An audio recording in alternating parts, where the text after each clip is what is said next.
Salisa asyara adapun syarat takbiratul ihram yang ke-13. Syaratnya adalah dukhulul waqti fil muaqqati.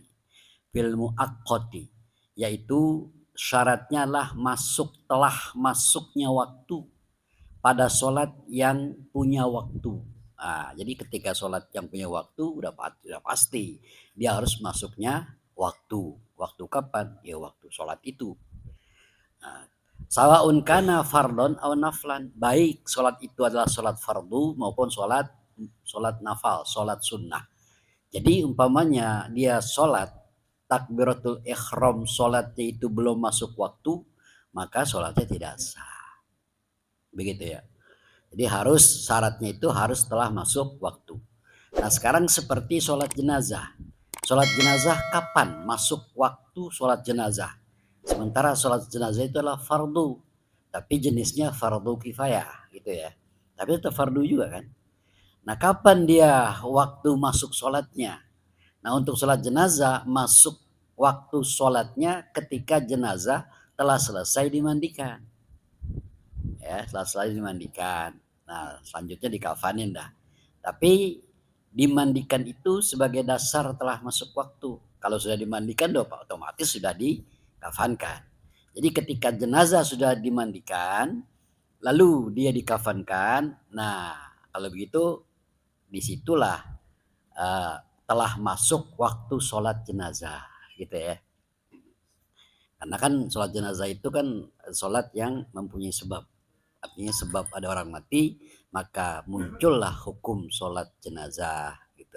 Wa kazazu sababi ya. Begitupun dengan sholat yang mempunyai sebab ya. Seperti tadi di sholat jenazah. Kalau sebabnya sudah ada ya boleh itu dikatakan telah masuk waktu.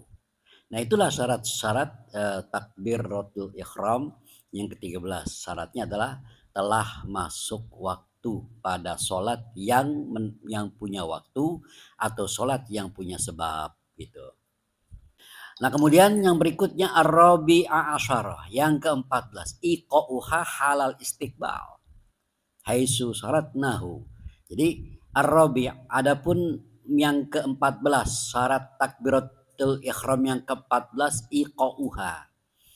Ya, jadi menjatuhkan takbiratul ihram artinya melaksanakan pada saat tepat ya kan iqa'uha menempatkan jatuhnya ucapan takbiratul ihram kapan tuh halal istiqbal tatkala sudah menghadap ke arah kiblat. Halal istiqbal dalam keadaan menghadap kiblat.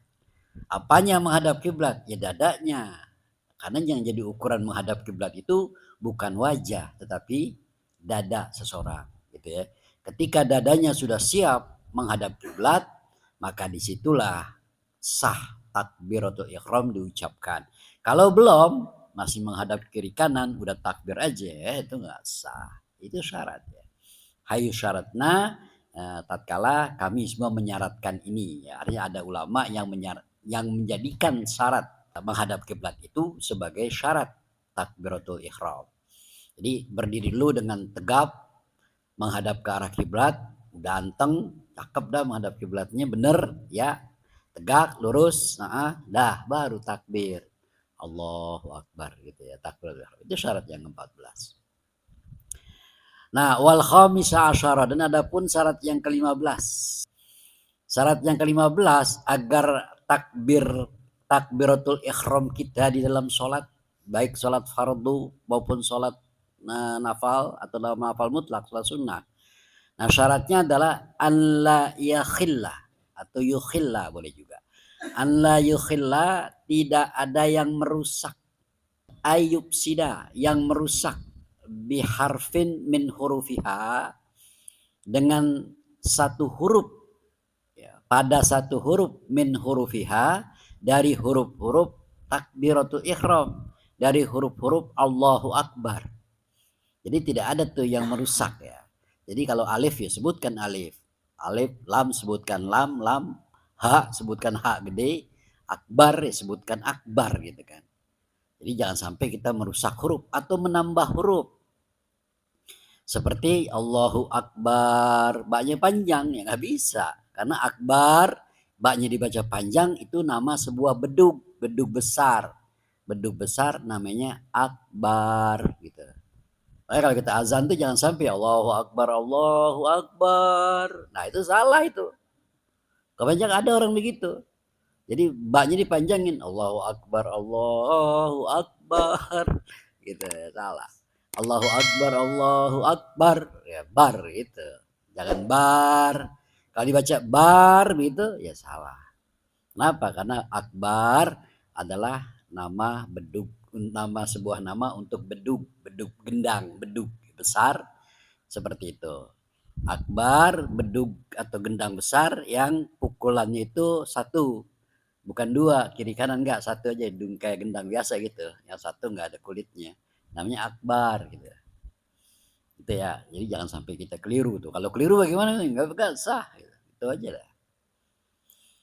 Nggak sah apanya, nggak sah takbirnya, takbiratul ihramnya nggak sah, rukun pertama sholat nggak sah, otomatis sholatnya juga tidak sah gitu ya. Itu adalah ketetapan hukumnya kayak gitu. Tetapi wayugtafaru dan diberikan maaf. Wayugtafaru dan masih diberikan maaf. Yugtafaru artinya diberikan, masih diberikan maaf. Fi haqqil ami, di dalam haknya orang yang ami, orang yang orang yang tidak bisa membaca huruf-huruf Arab ya, terutama huruf Quran, Al-Fatihah dan sebagainya. Dia diberikan maaf tuh, nggak apa-apa tuh.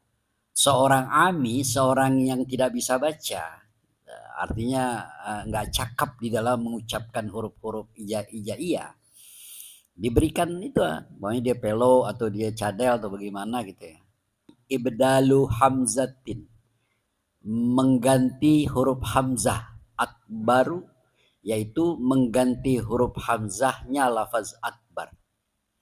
Nah, jadi ibdalu hamzati akbari yaitu mengganti ya, akbar ya, faal akbar, akbaru, mengganti hamzahnya huruf akbar, lafaz akbar diganti wawan menjadi waw, wakbar.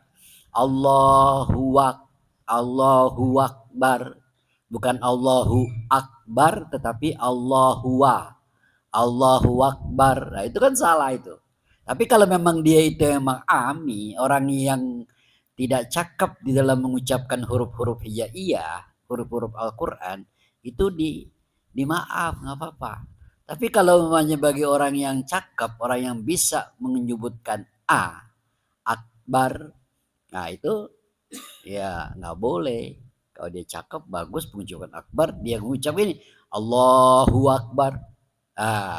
Saya pernah tuh mendengar seorang imam begitu, Allahu Akbar, Allahu Akbar, Allahu Akbar. Nah itu waw berbunyi waw, bukan alif, bukan Allahu Akbar, bukan, tapi Allahu Akbar. Nggak boleh kalau kita tidak Kalau kita mampu mengucapkan huruf alif, ya nggak boleh kita mengucapkan huruf waw pada kalimat takbir dengan maksud rukun, takbir rukun.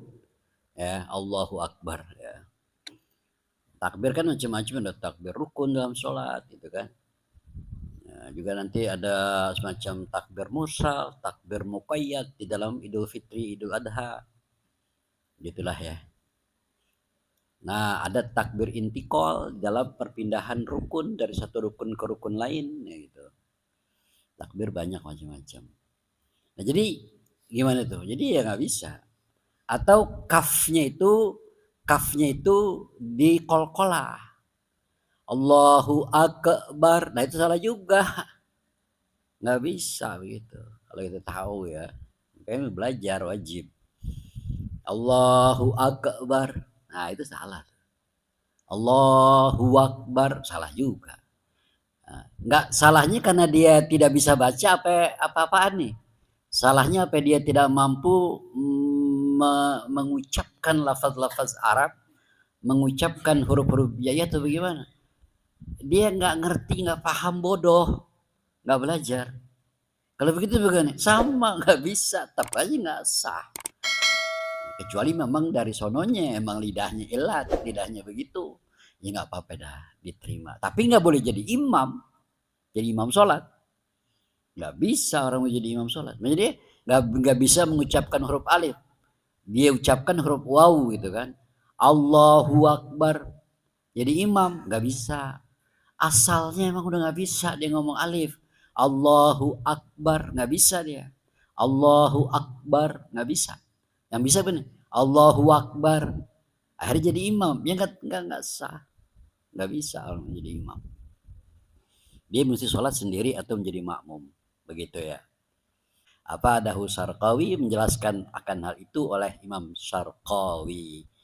Wakazal Bajuri, begitu pun Imam Bajuri, Imam Al-Bajuri pun menyatakan hal yang demikian. Nah lanjut. Walau lam yadzim. Bagaimana nih? Walau lam yadzim. Atau lam yudzam. Ya. Walau lam yadzim. Apabila seorang yang sholat tidak menjazmkan ar-ro'a huruf ro. Kalau dibaca. Walau lam yujzam. Apabila tidak dijazmkan ar-ro'u huruf ro dalam kalimat min akbar. Dari kalimat lafaz akbar. Sama nih maksudnya kan tadi. Ya, sama. Ya, dibaca Allahu Akbaru gitu namanya. Akbarnya tidak di kalau seandainya dia emang ami ya nggak apa-apa. Tidak ini masih tetap di yugfar ya, di yugtafar gitu. Ya pada Ubajuri sebagaimana dijelaskan diberikan satu penjelasan akan hal itu oleh Imam Bajuri.